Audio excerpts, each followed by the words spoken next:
Okay. All right. So you might have thought Global's recent update for JJK was good, but have you guys seen JP's update? This is absolutely insane. I'm going to do my best to go through all of it, but sometimes translations and stuff get a little bit hairy. So pardon me if I don't articulate this the best, okay? But first off, if you go to the official web shop for JJK, the JP side of the game, right, and you put in this code JJT8 FanPara 8K7V, you can get 300 cubes for free. So if anyone wants to take advantage of that and you are a JP player, you have until Tuesday, July 22nd, so literally tomorrow, to get this done. So 300 cubes, get that done as soon as possible if you do want those cubes. Now, besides that, let's get into the actual meat of this, because this is nice. So first off, intermediate and advanced missions are going to be added to the game. Intermediate and advanced missions are permanent content where players can earn rewards such as 1500 kaiju orbs or cubes and SSR character guarantee gotcha ticket. I assume it's one ticket, not multiple. It doesn't say tickets plural, so one ticket, and various enhancement items by meeting set conditions. This is good because it just gives players more to work towards in the game. We'll see if they continue to add these missions over time, but these are permanent missions, so it means if you aren't able to get the SSR ticket right away, it doesn't mean you're missing out on it. It's not going to go away. You'll always have your chance to get that SSR ticket. So that is actually a really nice addition to the game. I'm excited to see what the missions are. I hope it's use specific characters. Gacha games like this really need missions like that to make it so all characters are used, right? People probably aren't choosing use Kamo over Sukuna. So if it's a mission that says use Kamo for a certain thing, right? I would love those types of missions. So we'll see what those missions end up looking like. Let me know what you think. What types of missions would you like to see in the comments? And then besides the missions, this is just kind of a nice little quality of life aesthetic update. This isn't even necessary, but they're adding more icon frames. So scheduled for late July, icon frames will be added sequentially, and you can see the different icon frames here. Actually, they look pretty sick. The only thing that would make these cooler is if they were animated, but these actually look really, really nice. And then there is an icon frame you can get for purchase, essentially, if you buy the FanPara pass. And this is the pass that they just announced for Global. That's going to be coming out as well, right? The pass is actually not a bad deal overall looking at it, unless the price is ridiculous. I guess we'll have to base it on the price of when it comes to Global, but this is actually a pretty cool frame right here, I think, in my personal opinion, but it is paid for, so it better be cool since we're paying for it.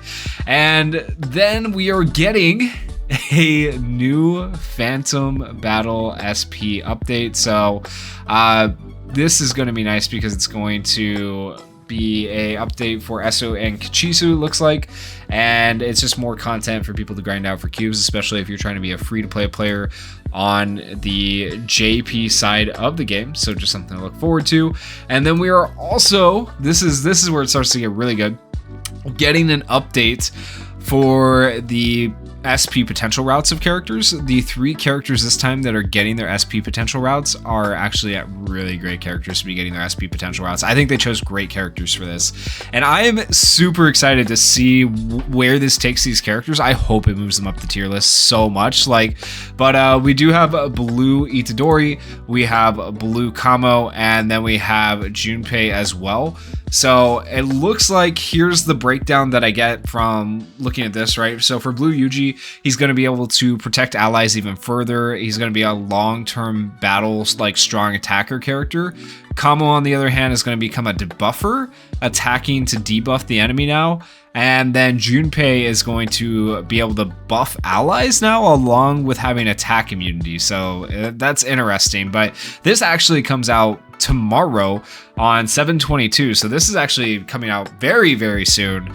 So if you guys want to be working on these SP potential routes, just make sure you have your stuff saved up on the JP side of the game so you can get these characters essentially awakened as fast as possible and try them out and try their new kits and see how they look. But I think this is very hype right here, in my opinion. But let me know what you guys think down in the comments. I'd be curious. Do you think they could have chosen better characters, or do you think these are the right characters? Personally, I definitely feel like Kamo's been underrated. Junpei's definitely been underrated. Itadori's been okay, but like I wouldn't say he's been the strongest. So I'm very happy with this. And then we also have a new Phantom battle versus Choso coming out. So not only are we getting a new Choso character, we are going to be getting the Phantom battle coming out as well, where you'll be able to fight him. So once again, that's just more cubes in your guys' pockets, especially if you're a Lightspender or free-to-play player, like I said before.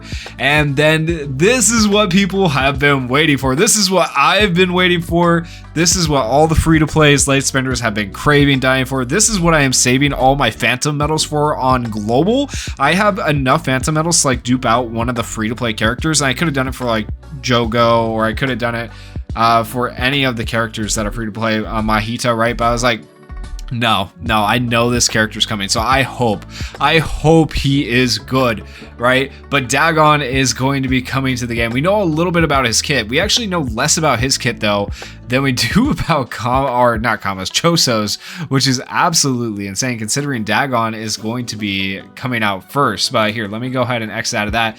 So SSR Endless Shikigami Dagon scheduled to be added to the Phantom Metal Exchange. There you go. On 7/24, so just a few days away. And so here's what we know about him so far, just based on what they released. He is going to be a yellow type character, more than likely. He's going to be an attacker type character. He is going to stop the enemy's action with a stun, potentially, recovers his own HP, and grants damage received cut. And then using his domain, he is going to have a domain expansion, Horizon of Captivating Skandha. I'm probably saying that part wrong. It grants damage received cut or damage reduction and increases own Jujutsu stat. Using Shikigami deals a great damage to enemies, and it apparently applies a damage over time effect as well, which is interesting. So he's looking pretty dang solid, but we'll have to see. We'll definitely have to see. I'm so excited, man. This is probably, look at the art. Look at the freaking art for this. Like, oh my gosh, it's so good, man. I'm so hyped. I'm so ready. Oh, you'll have to let me know, who are you more excited for, Dagon or Choso after this, okay? So now Choso, we do know a little bit more about him. Most likely going to be a green character. I will do my duty as a older brother. He is going to be a debuffer type character, and he will probably be a standard pool character in the future. His skill 1 is going to be Blood Edge, deals combined damage. It's going to increase green damage, green enemy or enemies damage from green characters, there we go, received by 30% for 3 turns. It's effective when Flowing Red Scale stack state is enabled. His skill 2 is going to be Flowing Red Scale. It's going to cost 5 cursed energy, deals melee combined damage, grants Flowing Red Scale state for 4 turns, and that then is going to increase own Taijutsu stat and damage dealt by 30%, and at the start of a turn recovers own cursed energy by 5. Then with the skill change, when it changes, when he's in the Flowing Red Scale state, it's going to cost 30 cursed energy, and it's going to grant Flowing Red Scale stacks. And with those stacks, those will last for 6 turns. It increases own Jujutsu stat, Taijutsu stat, and damage dealt by 50%, decreases own damage received by 60%, 40% chance for that to actually activate for the damage reduction there. And this is a rough translation, so bear with me, okay? His skill 3 is Supernova. It's usable with the Flowing Red Scale stack state. I don't know if it's usable without it, based on like what we've seen so far.